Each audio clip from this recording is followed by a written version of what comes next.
예, 제가 대교회에 와서 우리 학생반이 하는 합창을 두 번째 듣나요? 예, 우리 참 오랜만에 귀한 찬양 들었습니다. 좀 자주 하면 좋겠습니다. 예, 그리고 오늘 우리 지휘하는 학생 전도사 우리 최다니엘 전도사가 이제 오늘 하고 다음 안식일에 마지막 봉사를 합니다. 사정 있어서 이제 전반기까지만 저희 교회에서 봉사하고 다음 8월 첫 주부터는 우리 또 김누가 학생 전도사가 옵니다. 구약 전도사 다니엘에서 이제 누가로 옮겨갑니다. 신약 전도사로. 구약이 좋은지 신약이 좋은지 나중에 보면 되겠습니다.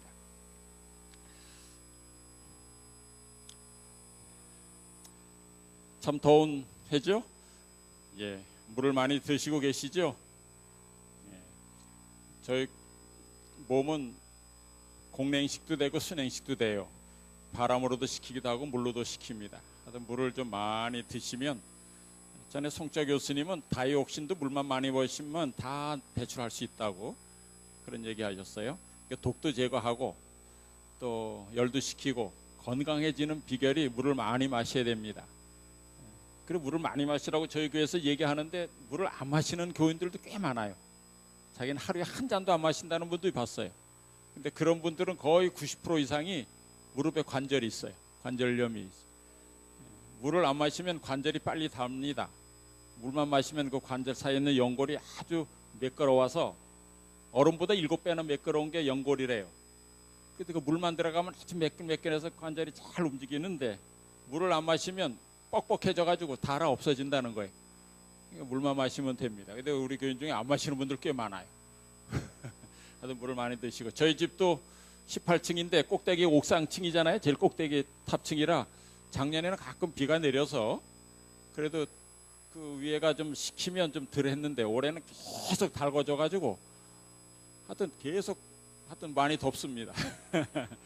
올처럼 더운 거 저도 처음 경험해 왔습니다. 건강에 이해하시고요. 우리 주님의 은혜 가운데 건강하게 이 여름 보내셨으면 좋겠습니다. 오늘 저는 사무엘하 10장에 나오는 다윗과 한운의 이야기를 통해서 은혜로 살아야 하는 인생이라는 제목으로 말씀을 드리겠습니다. 지난 시간에는 사무엘하 9장을 말씀드렸죠. 9장에는 누가 나왔죠? 무비보셋이 나왔죠. 다윗이 베푸는 은혜를 잘 받아들인 무비보셋과 10장에는 정반대로 다윗이 은혜를 베푸는데 은혜를 거절하는 한운의 이야기가 대조해서 나옵니다. 오늘 그 말씀을 통해서 주님께서 주시는 은혜를 받기를 원합니다. 여러분도 뉴스를 보셨겠지만은 지난 6월 23일부터 계속되는 그런 뉴스가 있었습니다. 그것이 뭐냐면 태국의 축구단원 소년 12명과 코치 1명 포함해서 13명이 동굴에 들어가서 갇혔다는 것입니다. 근데 뭐 구조가 시작되었다, 오늘 밤 첫 탈출한다, 뉴스에도 16일 만에 4명이 구조됐다, 뭐 이런 이야기들 혹 뉴스를 통해서 보셨습니까? 요즘은 하도 물난리가 많아서 잘 관심을 안 두는지 모르겠어요. 이 태국의 프리미어리그 그 치앙라이 유나이티드 소속의 묵바라는 그 축구단이 있습니다. 묵바가 야생 멧돼지라는 뜻이라 그래요. 이 친구들이 코치와 함께 그 루엉 동굴에 들어갔습니다. 그 태국에서 가장 긴 동굴이라 그래요. 가장 긴, 여러분 동굴 들어가 보셨지만은 동굴에 들어가면 하나만 있는 게 아니라 가다가 옆 갈래도 있죠. 막 갈래도 있어요. 근데 거기에서 들어가서 왜 들어갔냐면 이제 생일 파티를 하려고 그 안에 들어갔다는 거예요. 그 친구들 사진이 이렇습니다. 코치 얼굴은 이렇게 가렸는데 이 친구들이 이제 생일 파티하러 동굴에 들어갔어요. 가장 태국에서 긴 동굴입니다. 인기 관광지예요. 그래서 그 안에 들어가면 미로처럼 아주 복잡한 곳으로 유명합니다.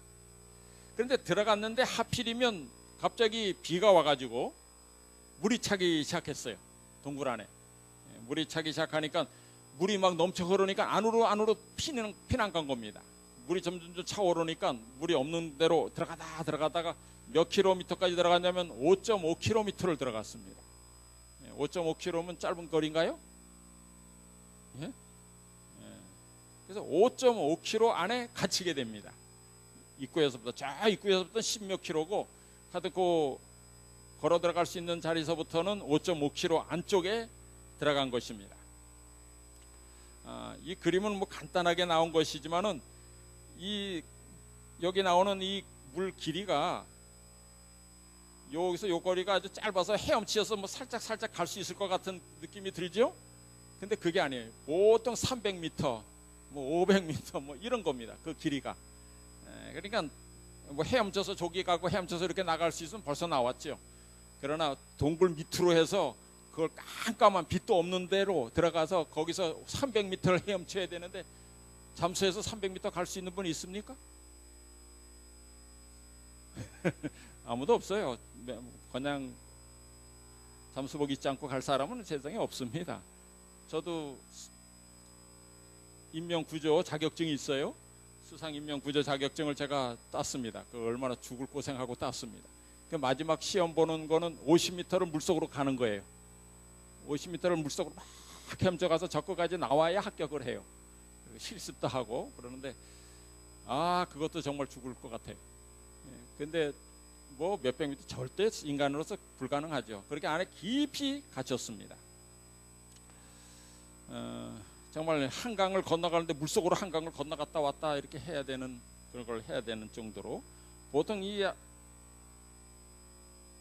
축구단이 보통 이제 6월 말에서 7월에 돼야 이제 우기가 시작되기 때문에 좀 아직 멀었다 생각하고 들어갔는데 올해 갑자기 빨리 우기가 닥친 거죠. 그래서 이제 안에 들어가서 이렇게 갇히게 되었습니다. 그래서 이제 이 아이들이 실종됐다는 걸 알고 이제 나라에서 아주 비상이 걸렸죠. 약 1000명의 군인들, 구조대원들이 동원됐습니다.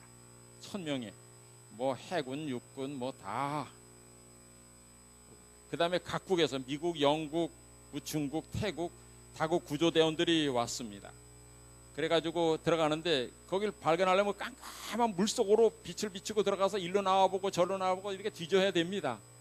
근데 이들이 동굴에 있었던 것을 어떻게 알게 됐냐면 이 코치가 마침 그 안에서 찍은 사진을 페이스북에 올렸어요. 페이스북에 올렸는데 이 코치가 지금 동굴에 들어가 있다, 어느 동굴이다라는 것을 알고 글로 오게 된 것입니다. 그래서 동굴을 빨리 찾게 되었죠.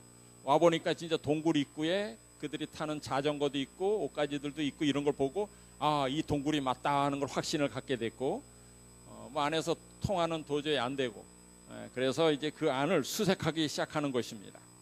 뭐 이곳 저 가다가 했는데 겨우 열흘 만에 7월 2일, 6월 23일 나갔는데 7월 2일에 약 동굴 입구에서 5km 떨어진 곳에서 실종자를 발견하게 됩니다. 이 발견한 사람이 영국에서 온 자원봉사자였어요. 존 블렌더라는 사람과 리처드 스탠턴이라는 사람이 이제 이 두 사람이 이 소년들을 발견하게 됩니다. 딱 발견했을 때 모습이 이래요. 아주 깜깜한데 아주 칠흑같이 어두운 깜깜한 데서 이제 불 비치고 찍은 거죠. 그들이 아주 진흙 위에 올라가서 이렇게 앉아 있는 모습을 보게 됩니다. 영국 구조대가 딱 도착하자마자 이 중에서 이 태국 12명 아이들 가운데 딱 한 명이 영어를 할 줄 아는 아이가 있었어요. 그래서 그 아이가 영어로 인사를 하고 안녕하세요 인사도 하고 너희들 몇 명 있냐 그렇게 13명이 있다 뭐 대답도 하고 뭐 그래요. 그런데 이 아이들이 그런 거 한 다음에 제일 먼저 물어본 게 뭘까요? 예? 먹을 거 달라고? 이때는 먹을 거 아직 없었고 뭘 물어봤는지 아세요? 축구단이에요. 축구단이니까 뭘 물어봤을까요? 월드컵 소식 물어보더래. 월드컵에 누가 이겼냐고 올라갔냐고. 그 갇힌 중에서도 월드컵 소식이 궁금했나 봐요. 그 소식을 듣고 그 피파 회장이 뭐라 그랬냐면 확실히 축구에 대한 열성이 강하다. 만약 살아서 나온다면 결승전 경기에 참석시켜 주겠다 공짜로. 그렇게 약속까지 했어요. 그런데 빨리 나와야 되죠. 나오는데 나오긴 나왔어요. 그래서 4강전 할 때 나오긴 했는데 몸 상태가 너무 안 좋아서 결승전에 참석을 결국 못했다고는 해요. 어쨌든 근데 이 영어를 할 줄 아는 유일한 그 학생 한 명이 누구냐면 불법 체류자예요. 사실은 그 옆에 그 코치도 불법 체류자예요. 옆에 미얀마에서 태국으로 와 있는 여러 명의 학생이 있었고 코치도 있었는데 그 학생이 불법 체류자지만 거기서 얘기를 영어를 할 수 있었고 그래서 이제 그 얘기를 쭉 주고받고 할 수 있었습니다. 이제 그 장소를 알게 되었으니 이제 본격적으로 이제 구조 작업을 시작한 겁니다. 제일 먼저 이제 사람들이 산소통을 메고 들어가서 그 안에가 갇혀 있기 때문에 산소가 점점점 줄어듭니다. 그래서 산소도 공급해주고 음식도 갖다 줍니다. 음식도 갖다 줬는데 이제 그 혼자 있으면 불안해하니까 의료진도 한 명 들어가고 또 뭐 공수대원들도 몇 명 들어가 있고 여러 사람들이 들어가서 있었습니다. 열흘 동안 그들이 어떻게 버틸 수 있었는가 물어봤더니 마침 그들이 그 들어간 것이 불행 중 다행으로 생일 파티하러 들어갔어요.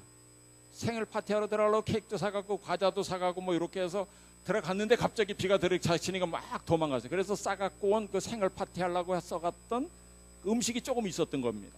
그래서 그 음식을 열흘로 나눠가지고 하여튼 나눠가지고 조금 먹어가면서 하는데 그 코치는 정말 이 코치가 위대한 그 영웅으로 탄생하는데 이 코치가 아주 지도하면서 자기는 하나도 음식을 안 먹는 거예요. 먹지 않고 다 아이들 주면서 또 뭐라 그러냐면 여기서 있던 너희들이 절대로 바닥에 있는 물을 먹으면 안 된다. 그야말로 바닥에 있는 물 마시면 콜레라 걸릴 수도 있고 너무 배탈 날 수 있잖아요. 그러니까 위에서 떨어지는 물만 마셔라. 그래서 종유 속에서 떨어지는 물만 찾아서 이렇게 마시게 하는 것입니다. 그리고 아이들이 너무 불안해하잖아요. 깜깜한 속에 있으니까.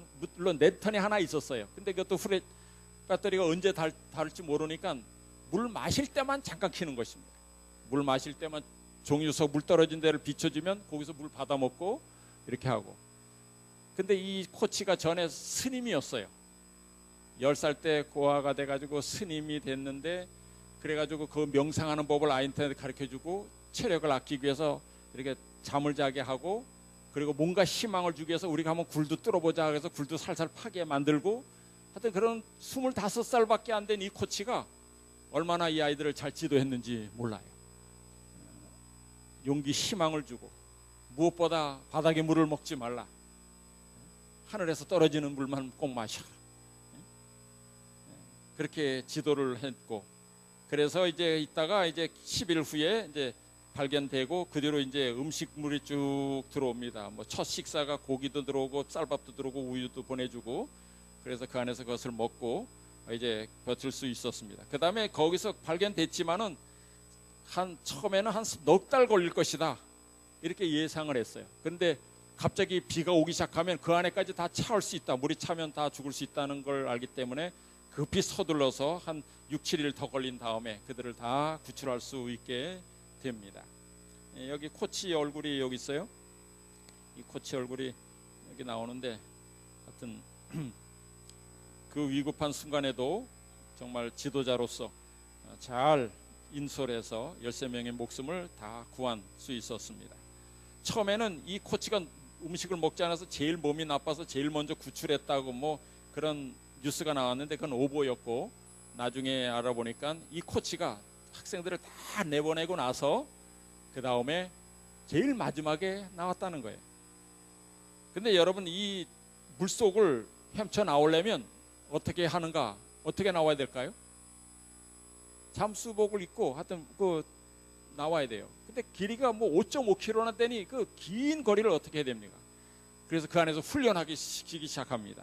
이 산소통을 갖고 가서 두 사람씩 한 명당 데리고 구조대원 2명이 한 명을 데리고 이렇게 나옵니다. 그래서 물속에 들어가려면 이 산소 마스크를 쓰고 거기에 통과하는 훈련을 해야 되죠.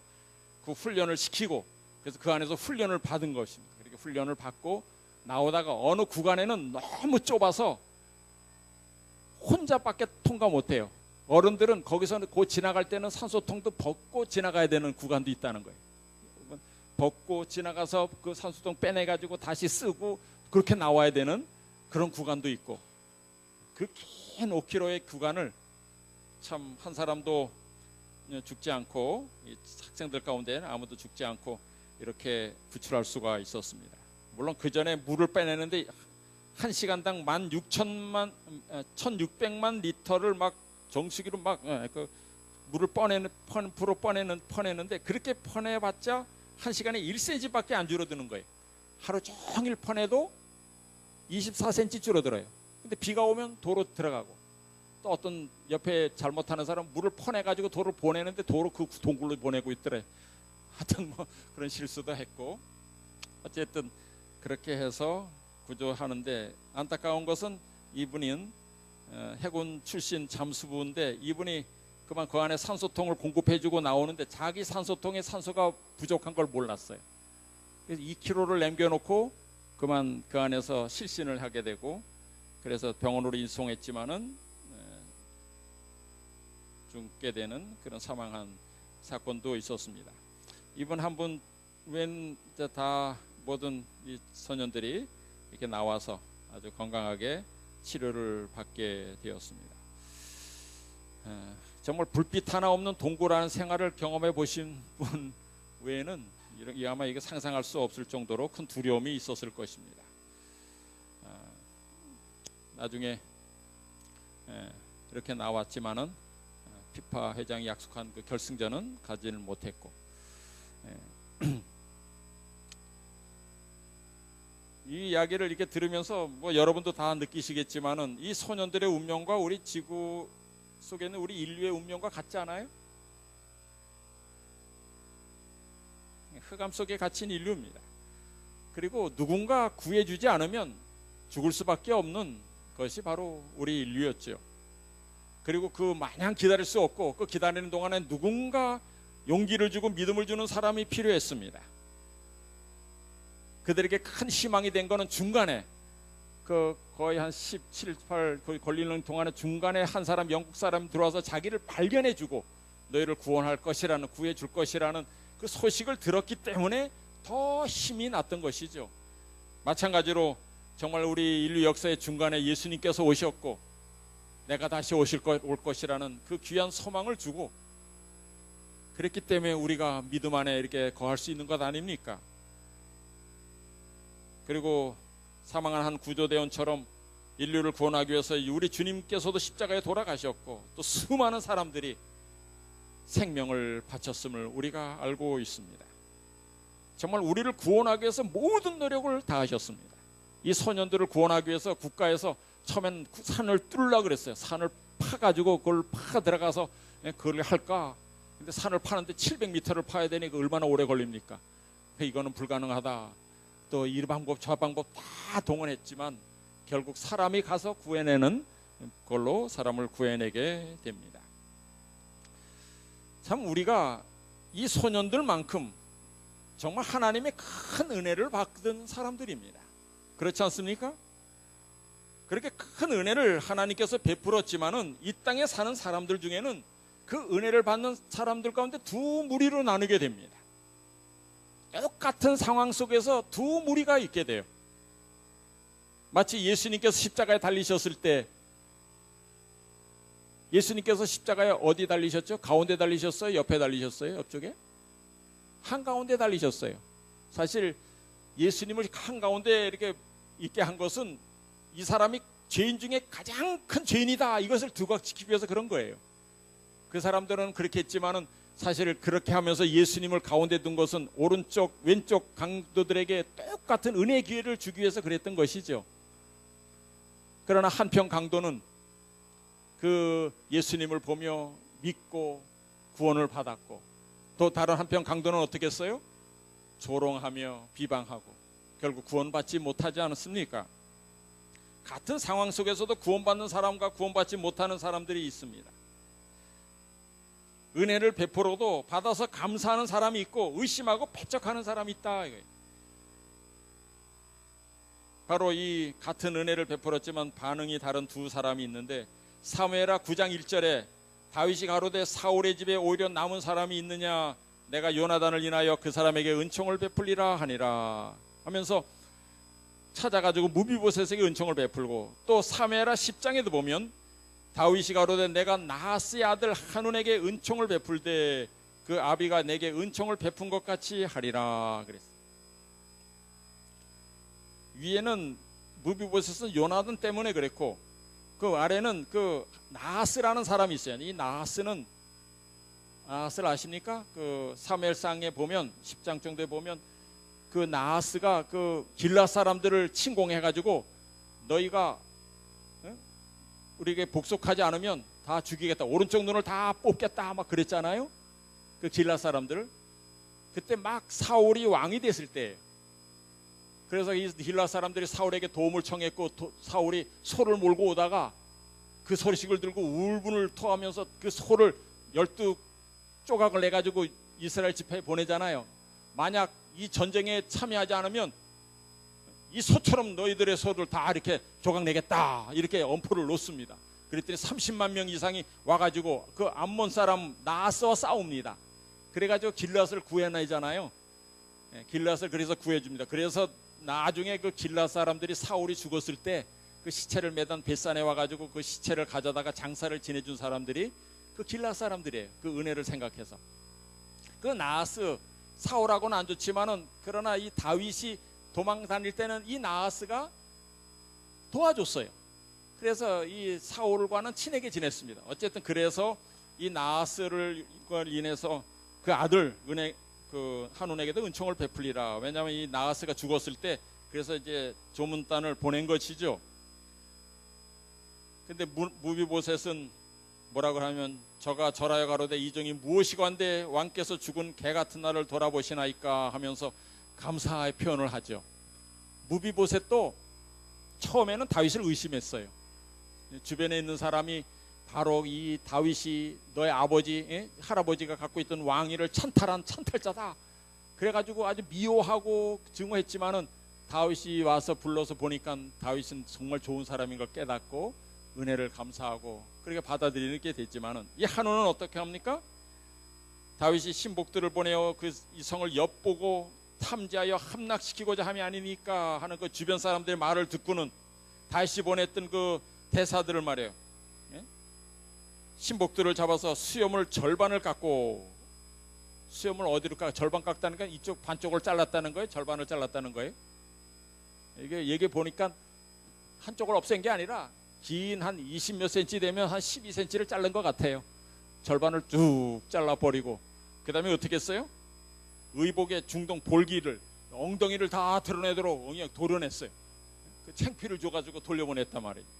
오늘이나 옛날이나 사실 그렇게 온 사람들은 잘 대접하는 게 정예입니다. 그 사람들을 모독하는 것은 그 나라를 모독하는 것이고, 이스라엘에서 다윗이 보낸 이 사람들을 모독하는 것은 다윗을 모독하고 이스라엘을 모독하고 이스라엘의 하나님을 모독하는 행위였어요.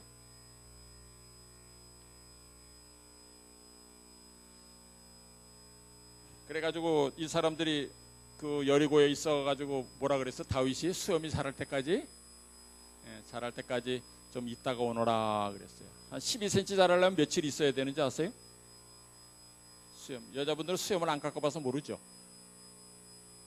머리카락은 하루에 0.3mm가 자라고 수염은 하루에 0.6mm가 자란대. 근데 머리하고 수염하고 사이에 있는 눈썹은 얼마를 자랄까요? 참 이건 잘 안 자라요. 뭐 자라긴 자란다. 0.1 뭐 이렇게 조금 자라긴 하는데 그것도 하나님께서 참 신기하게 만드신 것입니다. 눈썹이 자라는 사람 있죠? 예? 나이 들면 눈썹이 막 자라잖아요. 이만큼 자라잖아요. 그거는 세포가 변질된 겁니다. 한마디로 이제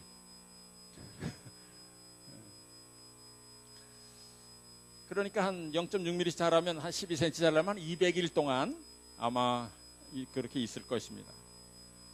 있다고 왔을 거라 생각됩니다. 이 9장에서 하여튼 무비보셋은 은혜를 받아들이고 모든 것이 회복되지만은 사무엘하 10장에서 한우는 은혜를 거절하였다가 결국 그 결과로 멸망당하는 이야기가 나오고 있는 것입니다. 오늘 10장에서 강조하는 내용은 뭐냐면 하나님의 은혜를 입은 사람들의 특징이 나오는데 그것이 뭐냐면 은혜를 받은 만큼 은혜를 베풀면서 산다는 거예요. 왜냐하면 하나님의 성품으로부터 나오는 은혜를 입었기 때문에 그런다는 거예요. 예를 들어서 아브라함이 그랬죠. 하나님께서 아브라함을 부를 때 한번 읽어볼까요? 아래쪽 12장 2절에 있는 말씀 한번 큰 소리를 읽겠습니다. 시작. 내가 너로 큰 민족을 이루고 네게 복을 주어 내 이름을 창대케 하리니 너는 복의 근원이 될지라. 여기 복의 근원이라는 말이 뭐예요? 내가 복덩어리가 된다 이게 아니고 내가 복의 근원이 된다. 이게 물의 근원이면 물이 나가죠.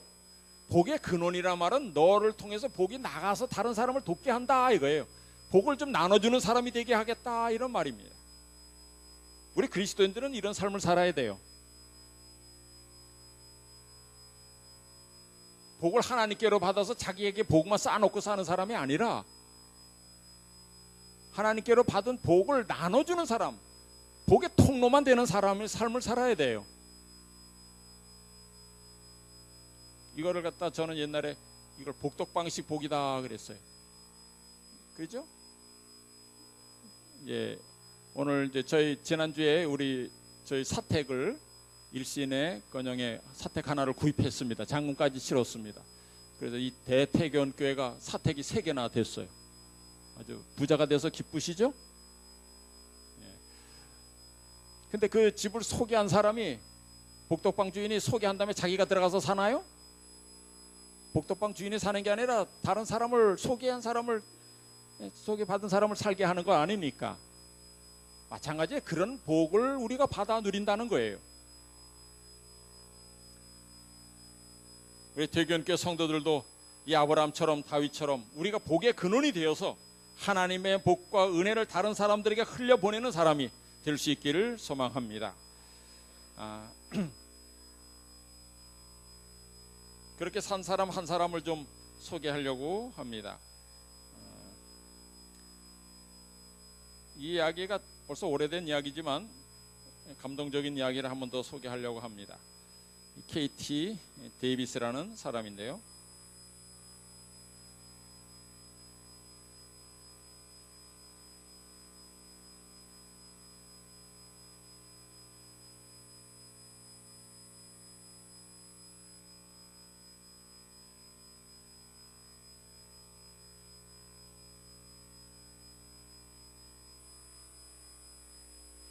KT 데이비스라고 합니다.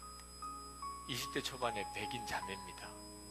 이 자매가 세상 사람들 부러워하는 거 다 가진 그런 자매입니다. 미국 테네시주 아주 부유한 가정에서 자랐습니다. 고등학교 때 스포츠카를 타고 잘생긴 남자친구가 있고 공부도 1등하고 학생회장도 하고 그러던 자매입니다. 그거 다 버리고 우간다에 가서 주님을 따라가는 삶을 쓴 책입니다. 이 KT 데이비스가 고3 때 여름방학 끝날 때쯤 우간다에 있는 어느 고아원에 봉사자가 모자란다는 이야기를 듣습니다. 3주간 동안 그 아이들과 같이 지내고 그리고는 돌아왔는데 고3 내내 그 아이들만 얼굴이 어른거리는 거예요. 그 아이들이 잘 지낼까? 그리고는 졸업하고 대학을 합격하고 그리고 부모님에게 1년 뒤에 대학 들어가면 안 되나요? 1년 동안만이라도 그 우간다에 가서 그 고아원 아이들을 좀 섬기고 단기 선교를 갔다가 그 다음에 제가 대학을 가면 안 될까요? 부모님은 처음에 반대했지만 하도 간곡하게 부탁을 하니까 허락을 해줍니다. 그리고는 우간다 그 고아원을 다시 간 거예요. 거기서 1년 동안 그 아이들을 돌보고 섬기는데 어느 날 잠깐 동안 돌보라고 맡겨준 5살 된 스코비아라고 하는 아이가 무언가 말을 하려고 하는 거예요. 어렵사리 꺼낸 한마디. 엄마라고 불러도 돼요. 그 말에 이 여자의 삶이 완전히 바뀌고 맙니다. 엄마라고 불러도 돼요. 그래서 그 아이를 진짜 친엄마로 입양을 합니다. 엄마라고 부르는 정도가 아니고 내가 너 엄마다. 그렇게 하나의 입양을 한 것이 14명. 14명의 친엄마가 됐어요. 그냥 후원자가 아니고. 그러니 어떻게 돌아옵니까? 1년만 하고 오겠다고 했지만 대학 다 포기하고 거기서 그 아이들의 엄마가 되어서 쓴 거예요. 그렇게 살면서 쓰고 있는 거예요. 그리고 도와주는 아이가 400명 아이가 됩니다. 그 마을의 아이들이. 진짜 엄마가 돼요. 결혼도 안 했는데 아이가 14명이 된 거죠. 때때로는 고국에 있는 가족이 보고 싶고 남자친구가 보고 싶고 너무너무 외로워서 울기도 하고 어느 날은 방에 생쥐가 들어왔는데 무서워서 침대에서 내려오지도 못하고 아이들 상처난 것을 치료해 주다 보니 벌레가 그 아이 몸속에다가 알집을 심어 놓은 걸 알고 그걸 파내기도 하고 기저귀 갈아주다 보니 지렁이 같은 기생충이 나오는 걸 보고 이런 형편에서 그 아이들을 돌봐야 되는 겁니다. 그러나 예수님의 눈에 눈물을 보고 난 다음 그 우간다 아이들을 향한 우리 주님의 눈에 눈물을 보고 난 다음에 이 여자를 말릴 수가 없어요. 누구도. 이 케이티는 엄마로 통합니다. 우리 집의 천사들은 나를 엄마라 부른다. 기아와 질병 등으로 엄마를 잃은 400명의 마을 아이들도 나를 엄마라고 부른다. 하도 많은 아이가 엄마라고 불러대니까 이젠 집 근처에 사는 마을 어르신들까지 나를 엄마라고 부른다. 많은 아이의 엄마. 사람들은 그렇게 말한다. 나이 지긋한 어르신도 가게 점원도 주차요원도 나를 엄마라고 부른다. 선생님도 마을 병원 의사들도 나를 엄마라고 부른다. 차를 타고 지독히 울퉁불퉁한 흙길을 달릴 때도 엄마란 외침이 들려온다. 우리 아이 딸들은 학교에 갔다가 우르르 들어오면서 엄마라고 노래를 부르고 아침마다 내 귀에 대고 엄마라고 속삭인다. 좋은 일이 생겨도 엄마라고 외치고 슬픈 일이 생겨도 훌쩍거리며 엄마를 찾는다. 그리고 그 소리를 들을 때마다 기쁨으로 내 심장이 마구 뛴다. 우리가 하나님의 이름을 부를 때 하늘 아버지의 심정도 그러하시리라.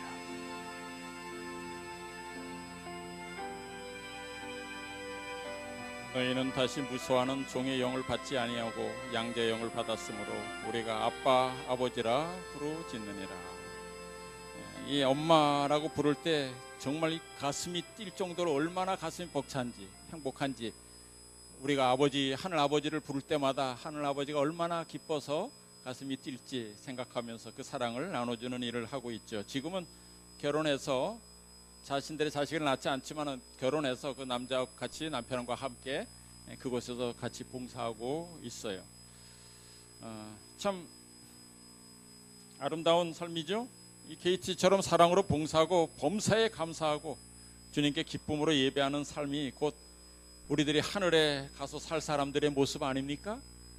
이런 모습을 우리가 본받아서 우리가 할 수 있는 한 케이티의 집안은 좀 부유하니까 넉넉하게 할 수 있었겠지만은 우리가 할 수 있는 한 우리 주위에 있는 사람들에게 그렇게 베풀며 살아갈 수 있기를 바랍니다. 물론 이렇게 다윗이 베풀었을 때 이 암논 왕 한운처럼 거절하는 사람도 있을 것입니다. 그러나 어떤 사람들은 무비보셋처럼 받아들이고 구원받는 사람도 있을 것입니다. 근데 왜 이걸 연구하면서 왜 이렇게 인간들에게 하나님께서 은혜를 베푸는데도 왜 사람들이 은혜를 받지 않을까? 왜 그럴까요? 이 10장 쭉 보면 말씀드린 대로 그렇게 은혜를 베풀려고 조문단을 보내고 잘해주려고 했는데 왜 그렇게 거절한 다음에 이제 자기들이 공격받을 것을 알고 10만 달란트인가요? 그걸 써가지고 아람 사람들을 불러오고 말이에요. 용병들을 불러와서 전쟁을 할 준비를 하게 합니까? 나중에 전쟁에서 결국 패하고 말죠. 바로 이 하나님의 은혜를 의심하게 하는 것, 이것이 사단의 전략입니다. 암몬 사람들의 이 행위는 하나님의 은혜를 의심하고 거절하는 오늘날의 수많은 사람들이 인간의 모습을 대표하고 있습니다. 이 한운 같은 사람, 이 사탄이 하늘에서 이렇게 주장을 했을 때 뭐라고 주장했습니까? 하늘에서 천사들을 유혹할 때 뭐라고 했는지 아십니까? 살아남는 이들에 보면 사탄이 그렇게 유혹을 했어요. 하나님이 우리에게 요구만 하시지 복종하라는 명령만 내리셨지 우리를 사랑하지 않는다. 하나님의 은혜를 믿지 못한다. 그렇게 유혹을 했습니다. 그 유혹에 넘어간 천사들이 3분의 1이 아닙니까? 처음엔 다 넘어갔다가 나중에 돌아오는 게 3분의 2죠. 하늘에서부터 그랬어요.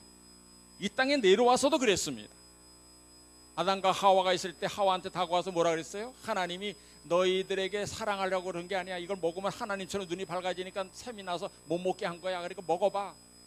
그렇게 유혹하는 것입니다. 하나님의 은혜를 거짓으로 소개하는 것이 사탄의 전략이에요. 그런 사탄의 전략에 속아 넘어가는 수많은 사람들이 있는 것입니다.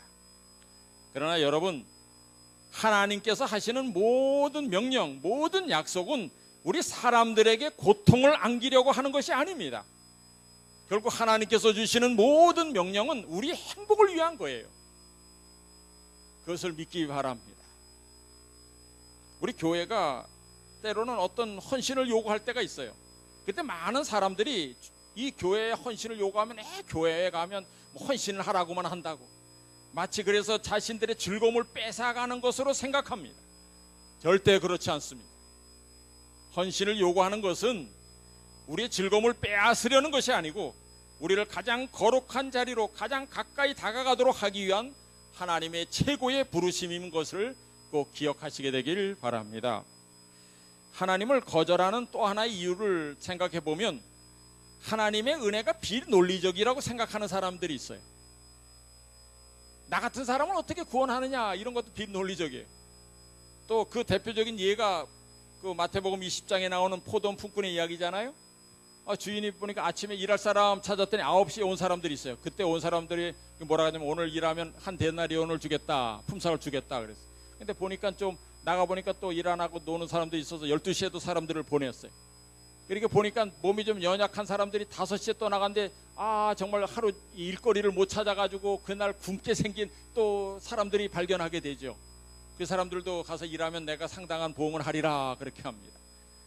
그래가지고 일과를 다 끝나고 5시 좀 지난 다음부터 이제 나중에 다시 들어온 사람부터 한 데나리온씩 줍니다. 5시에 와서 1시간 일한 사람에게도 한 데나리온을 주니 아침에 온 사람은 얼마나 줄 걸 기대했을까요? 자기들은 아침부터 한 8배는 더 받을 거겠지 이렇게 생각을 했는데 주인이 어떻게 줬어요? 똑같이 줍니다. 더 받을 줄 알았는데 똑같이 주는 거예요. 근데 일찍 온 사람들이 일을 견디지 못하고 포도원 주인을 아주 원망합니다. 아주 일찍 극렬한 저항을 하죠. 그때 주인이 뭐라 그래요? 난 한 데나리온의 약속을 지켰다고 말합니다. 이 이야기의 핵심은 포도원 주인은 하나님을 나타내는 거예요. 이 이야기의 핵심은 뭐냐면 인간적인 기준이 아니라 하나님의 공의의 원리가 아니라 하나님의 나라는 은혜에 의해서 행해지는 나라임을 강조하는 거예요. 사실 나중에 예수님을 믿는 사람 중에 30년을 믿은 사람, 50년을 믿은 사람이 있고 나중에 몇 년 믿던데 예수님 오셔서 하늘에 간 사람이 있잖아요. 근데 하늘나라 가보면 얼마나 풍성한 걸 누립니까? 그때 우리가 난 60년 믿었으니까 60배로 더 주시오 그럴 겁니까? 하나님께서 주시는 은혜는 풍성하고 하나님의 원리가 베푸시는 것이 은혜의 원리라는 것을 설명하고 있는 것이죠. 이 태국 소년들이 갇혔던 이 곳, 여기 이렇게 지도에 이렇게 보는데 처음에 여기서 보면 암벽 그들이 갈 때 400m를 물속으로 공기도 없는 곳을 통과해야 되는데 그것도 130m를 통과해야 되는 곳이 있고 그래서 땅으로 걸어가 가지고 또 쭉 또 몇 킬로를 걸어야 가는 지점이 있고 하여튼 그렇게 긴 구간인데 이 소년들이 이것을 스스로 나갈 수 있습니까? 도무지 불가능합니다. 거의 한 10m, 5m면 가능하겠지만 이것은 외부의 은혜가 아니면 결코 구원받을 수 없는 그런 상황이었던 것을 우리가 합니다. 마찬가지예요. 우리가 이 땅에서 구원받는 것이 우리의 노력이나 힘이나 공으로 구원받을 수 있는 사람은 한 사람도 없어요. 오직 외부로부터 오신 주님의 은혜로만이 구원이 가능했던 것입니다. 그러므로 우리 모두가 그 은혜를 늘 감사하고 그 은혜를 베풀며 살아갈 수 있게 되기를 바랍니다. 세 번째로 이 10장에서 또 강조하는 것 중에 하나가 있는데, 하나님의 은혜가 아무리 크다 할지라도 그 은혜를 거절하면 구원받을 수 없다는 거예요. 멸망받는다는 것입니다. 이 땅에 우리가 사는 그 이 지구에 얼마나 하나님의 은혜가 풍성합니까? 땅도 우리가 하나님께서 은혜로 주셨죠. 공기도 그렇고 물도 그렇고 산천초목도 그렇고 다 하나님께서 주신 것입니다. 거기에다가 예수 그리스도를 하나님께서 보내시고 십자가에까지 허락하셨어요. 이 모든 것이 하나님의 은혜입니다.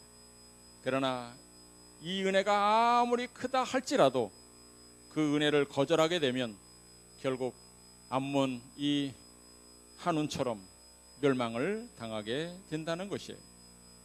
나중에 다윗이 요압 장군을 보냅니다. 그때 요압과 아비새가 이제 나눠져 가지고 너 아비새는 암몬 사람과 싸워라 이렇게 하고, 자기도 한 파트를 맡아서 싸우죠. 그렇게 싸우는데 요압 장군이 막 이기는 것을 보고 말이에요. 저쪽 군대도 도망가기 시작합니다. 그래가지고 이제 물리치게 돼요. 물론 이제 요 다음 이야기가 다음에 싸우는 때 이제 그 암몬의 성 라빠성이라는 성인데 얼마나 정말 철옹성인지 천연 요해세인지 다음 시간에 제가 보여드릴 겁니다. 그때 이제 다윗이 실수를 하는 이야기가 나오죠.